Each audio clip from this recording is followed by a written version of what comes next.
ಇಷ್ಟು ತಿಳ್ಕೊಳ್ಳಿ ಸ್ನೇಹಿತರೆ, ಸಂಸ್ಕೃತದಲ್ಲಿ ಒಂದು ಗಾದೆ ಇದೆ, ಅತಿ ಪ್ರೀತಿ ಪಾಪಶಂಕೆ ಅಂತ. ಯಾವತ್ತು ನಾವು ತುಂಬ ಪ್ರೀತಿಸೋರ ಬಗ್ಗೆ ಅಥವಾ ನಮಗೆ ತುಂಬ ಹತ್ತಿರದಲ್ಲಿರೋದ್ರ ಬಗ್ಗೆ ಅಥವಾ ನಮ್ಮ ಸುತ್ತಮುತ್ತಲೇ ಓಡಾಡ್ತಾ ಇರೋರ ಬಗ್ಗೆ ನಮಗೆ ಯಾವತ್ತೂ ಒಂದು ಸಣ್ಣ ಸಂಶಯದ ಸುಳಿ ಕಾಡ್ತಾನೇ ಇರುತ್ತೆ.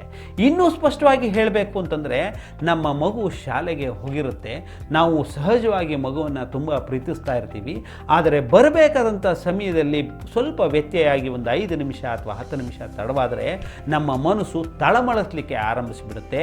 ಅಯ್ಯೋ, ಮಗುಗೇನೋ ಆಯಿತು, ಮಗುನ ಯಾರಾದರೂ ಕರ್ಕೊಂಡು ಹೋಗ್ಬಿಟ್ರಾ, ಮಗು ಎಲ್ಲಾದರೂ ದಾರಿ ತಪ್ಪದೆ, ಮಧ್ಯದಲ್ಲಿ ಏನಾದರೂ ಅಪಘಾತ ಆಗಿ ಮಗುವಿಗೆ ಅಪಾಯ ಆಗಿದ್ದಿರ್ಬೋದೇ, ಅಥವಾ ಮಗು ಯಾವುದೋ ಒಂದು ಕೆಟ್ಟ ಸ್ನೇಹಿತರ ಸಾವಾಸಕ್ಕೆ ಬಿದ್ದು ಎಲ್ಲೋ ಹೋಗಿದ್ದಿರ್ಬೋದೇ.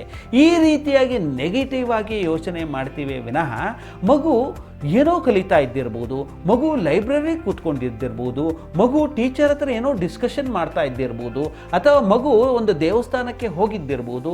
ಈ ರೀತಿಯಾಗಿ ಪಾಸಿಟಿವ್ ಆಗಿ ನಾವು ಯೋಚನೆ ಮಾಡೋದೇ ಇಲ್ವಲ್ಲ. ಹಾಗೆಯೇ ಯೋಚನೆ ಮಾಡೋದಕ್ಕೆ ಕಾರಣಗಳು ಏನಿದೆ ಗೊತ್ತಾ? ಸೈಕಾಲಜಿ ಹೇಳೋ ಪ್ರಕಾರ ಯಾರನ್ನು ನಾವು ಹೆಚ್ಚಾಗಿ ಪ್ರೀತಿಸ್ತೀವೋ ಅವರನ್ನು ಕಳೆದುಕೊಳ್ಳುವ ಭೀತಿಯನ್ನು ನಾವು ಸದಾ ವ್ಯಕ್ತಪಡಿಸ್ತಾನೆ ಇರ್ತೀವಿ. ಇದು ಗಂಡು ಹೆಣ್ಣಿನ ಪ್ರೀತಿ ಅಂತಲೇ ಅಲ್ಲ, ಎಲ್ಲ ಪ್ರೀತಿಯಲ್ಲೂ ಇದು ಇದ್ದದ್ದೇ.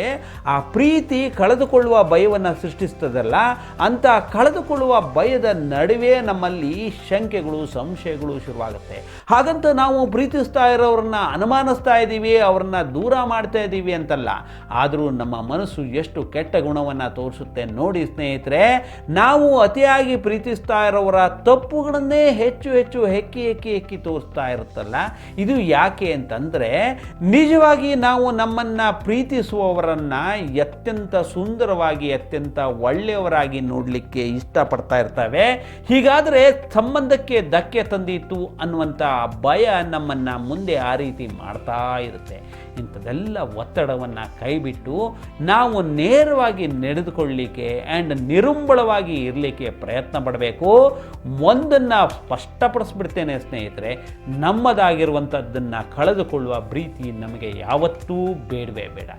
ನಮ್ಮದನ್ನು ನಾವು ಕಳ್ಕೊಳ್ಳೋದೇ ಇಲ್ಲ, ಅದನ್ನು ಉಳಿಸ್ಕೋತೀವಿ ಅನ್ನುವಂಥ ದೃಢ ಸಂಕಲ್ಪ, ದೃಢ ನಿರ್ಧಾರ ಮತ್ತು ಆತ್ಮವಿಶ್ವಾಸ ನಮ್ಮಲ್ಲಿದ್ದಾಗ ಇಂಥ ಸಣ್ಣ ಪುಟ್ಟ ಕೆಟ್ಟ ಯೋಚನೆಗಳನ್ನು ನಾವು ಮಾಡೋದೇ ಇಲ್ಲ. Thank you very much.